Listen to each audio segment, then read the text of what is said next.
Good morning everyone.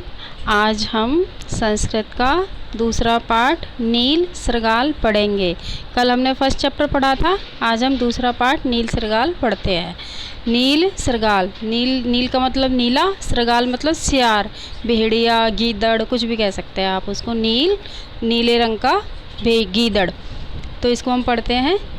कश्चिमित बने एक सृगाल बसती सब, किसी वन में एक सियार रहता था। एकस्मिन् दिने बने भ्रमन् स भोजनाय किमपि न प्राप्तवान। एक दिन वन में घूम रहा था जब वो भेड़िया, तो उसे भोजन के लिए कुछ भी प्राप्त नहीं हुआ, उसे खाने के लिए कुछ भी नहीं मिला। क्षुधा पीड़ित स नगर प्रति आगच्छन्, भूख से पीड़ित होकर वह नगर के प्रति आता है, नगर के पास आ जाता है। सृगाल दृष्ट्वा कुक्कुरा ते प्रति अधावन, सियार को देखकर कुत्ते उसके पीछे दौड़ते हैं। कुकुरे भी भीत से अति बेगेन अधावत, कुत्तों के डर से वह मतलब गीदड़ अति बेगेन अधावत, वह जल्दी जल्दी दौड़ता है। सह प्राण रक्षात्र कस्याचित रजकस्य गृहे प्रविशत, वह अपनी प्राणों की रक्षा के लिए किसी धोबी, रजकस्य से मतलब धोबी के घर में घुस जाता है। तत्र एकस्मिन् नील रसपूर्ण पात्रे च अपतत, वहाँ पर वो एक नीले रंग के भरे हुए पात्र, नील रस पूर्ण पात्रे, नीले रंग के भरे हुए बर्तन में गिर जाता है। कुक्कुरा अपि तम अदृष्ट्वा अन्यत्र अगच्छन्, कुत्ते जब वहाँ आते हैं तो वह उसको नहीं देखकर कहीं दूसरी जगह और चले जाते हैं। वह अदृष्ट्वा न दिखता है तो वह कहीं और चले जाते हैं।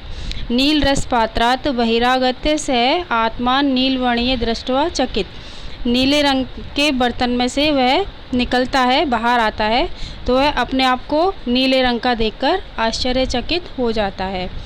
तत्र पलायित्वा स शीघ्र में वनाम आगच्छत, वह जल्दी से भागकर अब जल्दी ही वन में आ जाता है।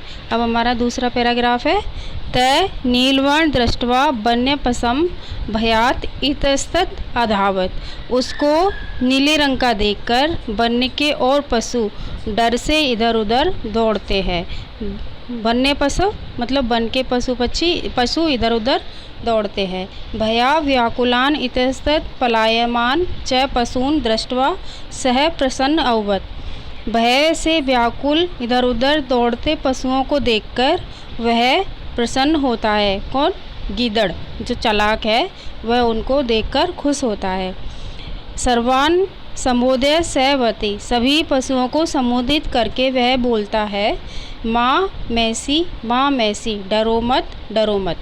आगच्छन्तु आओ, सर्वे मम वचनानि च शृण्वन्तु, सभी मेरी बातें सुनो, मेरे पास आओ और मेरी बातें सुनो। तस्य तद वचन श्रुत्वा भीत्वा पशव शनैः तस्य समीपम आगच्छन्, उसके वचनों को सुनकर, उसकी बातों को सुनकर डरे हुए पशु धीरे धीरे उसके पास आते हैं।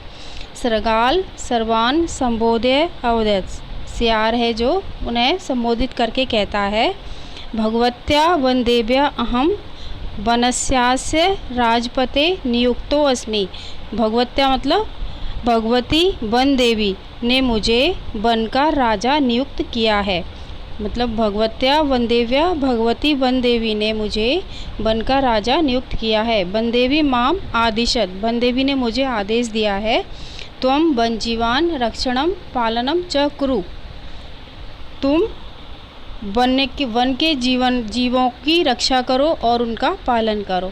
अतः च त्वया तदा कर्तव्य यथा वन प्राणिषु कलह न भवेदिति, यह तुम्हारा कर्तव्य है कि वन के प्राणी आपस में कलह से ना रहे, मतलब वो आपस में मिलजुल कर रहे, ये तुम्हारा कर्तव्य है। अतः अध प्रभूति अहम युष्माकं राजा अस्मि, इसलिए मैं यहाँ वन का आज से राजा हूँ। तस्य तद्वचन श्रुत्वा तस्य सुंदर वर्ण च दृष्ट्वा सर्वे सिंह व्यागदे त नमस्कार कृतवंत, उसके वचनों को सुनकर उसके सुंदर रंग को देखकर सभी सिंह, बाघ आदि उसको नमस्कार करते हैं। मतलब तस्य तद्वचनम, उसके वचनों को सुनकर और उसके सुंदर रंग को देखकर, वो नीले रंग का हो गया था ना, इसलिए उसके रंग को देखकर सभी सिंह, बाघ और आदि उसको नमस्कार करते हैं। तस्य आदेशेन च बने भ्रमणम भोजनातिक च कर्तुम आरब्ध, उसके आदेश से और वन में घूमते हैं और भोजन आदि वहीं कर्तव्य प्राप्त करते हैं। शेर, बाघ ये सब पशु उसके आदेश का पालन करते हैं। एव छलेन से वने शासनम कर्तुम आरब्धवान, छल से उसने वन पर शासन करना आरंभ कर दिया था। अथेकता से सरगाल वृंदस्य कोलाहलम असुणोत, एक बार उसने सरगाल वृंद मतलब और सारे गीदड़ों का उसने कोलाहल शोरगुल सुना। ये गीदड़ अलग अलग सी आवाज़ में बोलते हैं तो उसने उनका शोर सुना। तेसाम शब्द श्रोता सह पुलकित अवत, उन सबका शब्द सुनकर वह खुश हो गया। तेन विस्मत यत, वह भूल गया, स वस्तुतः सरगाल एव, कि मैं भी एक भेड़िया ही हूँ। वह मतलब उनकी आवाज़ सुनकर खुश हो गया और यह भूल गया कि मैं एक सरगाल हूँ। बच कत्वेन च वनस्य राजा अवत, और मैं छल से ठग करके मैं उनका वन का राजा बन गया हूँ। प्रसन्नतया सो अपि उत्थाय उच्च स्वणे च शब्द कर्तुमा आरब्ध, प्रसन्नता से खुश होकर उसने खड़े होकर ऊंचे स्वर में उनके जैसे स्वर बोलना शुरू कर दिया। किसके जैसे? जो सियार थे सब शोर मचा रहे थे उसके जैसा ही बोलना शुरू कर दिया। तस्य शब्दान श्रोत्या वनस्य सर्वे पशव आश्चर्यचकिता अवन, उसके वचनों को सुनकर, उसके शब्दों को सुनकर वन के सभी पशु आश्चर्यचकित हो गए। ते खतवान, वे सब बोले, अहो अनेन धूतान सृगालेन वन्य वंचिता, यह तो वही धूर्त सियार है जो हमें ठग लिया है। वयम वंचिता, उसने हमारे साथ ठग किया है। वन्य प्राणिनाम इमं मतम ज्ञात्वा इटिति झटति एव व्याघ्र त्यम बचक सृगाल व्यापादयामास, मतलब वन्य के प्राणियों ने एक मत होकर उसे शीघ्र ही व्याघ्र ने उस सियार को जो ठग करके राजा बन गया था उसको एक बाघ ने उसे मार दिया। ये स्टोरी इस तरह से है। मैं आपको एक बार हिंदी में और बता देती हूँ इसकी स्टोरी। किसी वन में एक गीदड़ रहता था। एक दिन जंगल में घूमते हुए उसे खाने के लिए कुछ भी नहीं मिला। भूख से पीड़ित होकर वह नगर की ओर गया। शहर में गीदड़ को देखकर कुत्ते उसके पीछे दौड़े। कुत्तों से डरा हुआ वह बहुत तेज़ी से दौड़ा। वह अपने प्राणों को बचाने के लिए किसी धोबी के घर में घुस गया और वहाँ उसे एक नीले रंग के भरे एक बर्तन में जाकर गिर गया। कुत्ते भी उसे न देखकर कहीं और चले गए। नीले रंग के बर्तन से बाहर आकर वह अपने आप को नीले रंग का देखकर चकित हो गया, आश्चर्य में पड़ गया। वहाँ से भागकर वह जल्दी ही जंगल में आ गया। उसे नीले रंग का देखकर जंगली पशु डर के कारण इधर उधर दौड़ने लगे। डर से परेशान होकर इधर उधर भागते हुए पशुओं को देखकर वह प्रसन्न हो गया।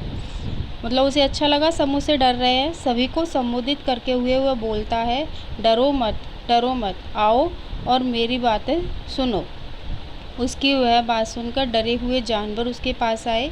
गीदड़ सभी को संबोधित करके बोला, भगवती वन देवी ने मुझे इस वन का राजा नियुक्त किया है।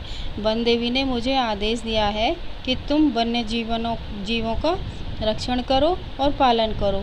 तुम वैसा ही करना जिससे जंगली जीवों में झगड़ा ना हो। इसलिए आज से मैं तुम्हारा राजा हूँ। उसकी वह बात सुनकर और उसके सुंदर रंग को देखकर सभी शेर, बाघ आदि ने उसे नमस्कार किया और उसके आदेश से जंगल में घूमना और खाना शुरू कर दिया। इस प्रकार छल से उसने जंगल में शासन करना शुरू कर दिया। इस प्रकार एक बार उसने गीदड़ों को कोलाहल सुना। उनकी आवाज़ सुनकर वह खुश हो गया। वह भूल गया कि वह वास्तव में गीदड़ है और ठगी से जंगल का राजा बन गया है। खुशी से उसने भी उठकर और ऊंची आवाज़ में बोलना शुरू कर दिया। उसके शब्दों को सुनकर जंगल के सभी पशु आश्चर्यचकित हो गए। उन्होंने कहा, ओह, इस धूत गीदड़ ने हमें ठग लिया है। जंगली जानवरों का यह मत जानकर जल्दी ही बाघ ने उस गीदड़ को मार डाला। Thank you.